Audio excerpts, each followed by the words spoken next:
Hello সবাইকে। সেদিন যাচ্ছিলাম আমার কলেজের একটা এক্সিবিশনে, তো রেডি হয়ে পৌঁছে গেছি কলেজ। আমার একটা বন্ধু এসেছিল আমার সাথে, তো আগেই চলে গেছি কলেজে।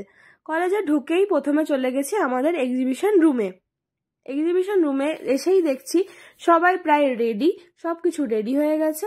তো এটা আমাদের ছিল একটা প্রজেক্ট, যে প্রজেক্টটার টপিক হচ্ছে ওয়ার্ল্ড অফ ই কমার্স। তারপর আমাদের খিদে পাচ্ছিল বলে আমি চলে এসেছি কলেজ ক্যান্টিনে খাবার খেতে। খাওয়া দাওয়া কমপ্লিট করে গল্প একটু করে নিলাম। তারপরে খাওয়া দাওয়া কমপ্লিট করে আবার আমরা চলে এসেছি এক্সিবিশন রুমে। এক্সিবিশন রুমে এসে দেখছি যে আমাদেরই ডিপার্টমেন্টের অন্য ফ্রেন্ডরা ওরা এটা বানিয়েছিল। ওদের টপিক ছিল এআই ইন কমার্স। তো এটা তোমাদের কেমন লাগলো তোমরা জানিও অবশ্যই। আমার খুব ভালো লেগেছে, তাই আমি এটা একটা ভিডিও করে নিয়েছি। তো বাকি পার্ট আসছে নেক্সট ব্লগে। আজকের জন্য এইটুকুনি।